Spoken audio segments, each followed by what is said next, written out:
कहानी एक छोटे से शहर से शुरू होती है जहां आम लोग अपनी रोजमर्रा की जिंदगी जी रहे हैं। यहाँ एक 20-22 साल का एक राहुल नाम का लड़का है जो शायद कॉलेज में पढ़ता है या कोई छोटी मोटी नौकरी करता है। उसकी जिंदगी में कुछ परेशानियां हैं, शायद परिवार की आर्थिक तंगी या दोस्तों के साथ गलत संगति की वजह से वो छोटे मोटे गलत कामों में फंस गया है। एक दिन वह किसी छोटे अपराध जैसे कि चोरी या झगड़े में पकड़ा जाता है और स्थानीय पुलिस स्टेशन ले जाया जाता है।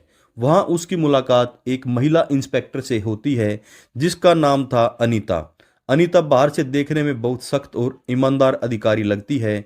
उसकी वर्दी, उसका रौबदार अंदाज और उसकी बातें राहुल को प्रभावित करती हैं।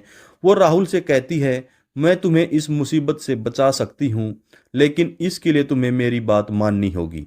राहुल जो डर और शर्मिंदगी में डूबा है उसकी बात मान लेता है।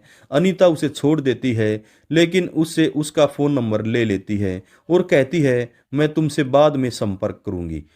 कुछ दिन बाद अनीता राहुल को फ़ोन करती है और उसे एक जगह मिलने के लिए बुलाती है। राहुल को लगता है कि शायद वह उसकी मदद करने के लिए है। जब वह मिलने जाता है तो अनीता उसे बहुत नरमी और सहानुभूति से बात करती है। वो कहती है, मैं जानती हूँ तुम अच्छे इंसान हो, बस हालात ने तुम्हें इस रास्ते पर धकेल दिया है। मैं तुम्हें एक मौका देना चाहती हूँ। राहुल को उसकी बातों में सच्चाई नजर आती है और वह उस समय उस पर भरोसा कर लेता है। लेकिन जल्द ही अनीता अपना असली रंग दिखाती है। वो राहुल से छोटे मोटे गैर कानूनी काम करवाना शुरू कर देती है, जैसे किसी से पैसे वसूलना या कोई संदेश पहुंचाना। पहले तो राहुल हिचकिचाता है, लेकिन अनीता उसे डराती है, अगर तुमने मेरी बात नहीं मानी तो मैं तुम्हें उस पुराने केस में वापस फंसा दूंगी। राहुल मजबूरी में उसके कहे अनुसार काम करने लगता है। धीरे धीरे अनीता उसे अपने जाल में पूरी तरह फंसा लेती है। वह उसकी कमजोरियों का फायदा उठाती है, कभी पैसे का लालच देती है, कभी उसकी भावनाओं से खेलती है।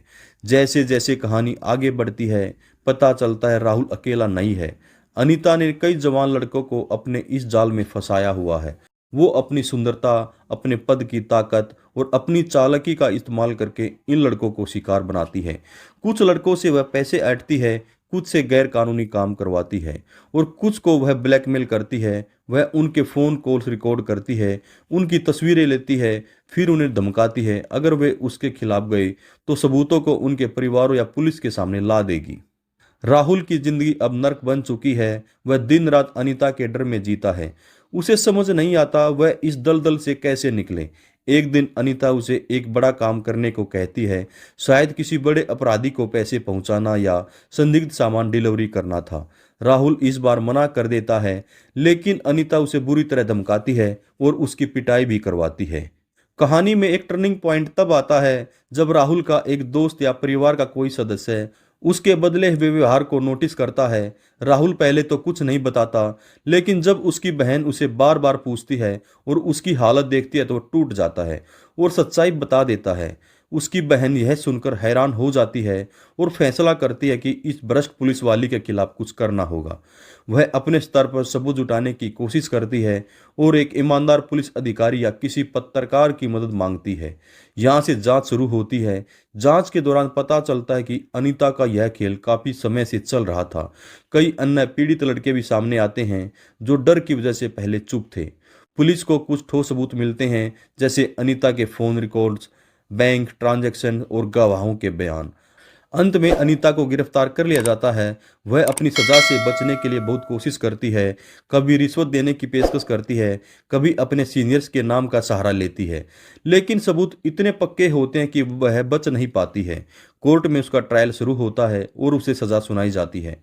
राहुल और बाकी पीड़ित लड़कों को न्याय मिलता है और उनकी जिंदगी पटरी पर लौटने लगती है। दोस्तों, अगर आप सभी को हमारी क्राइम की ये सच्ची कहानी अच्छी लगे तो हमारे चैनल को सब्सक्राइब जरूर करें। नमस्कार, धन्यवाद, जय हिंद, जय भारत।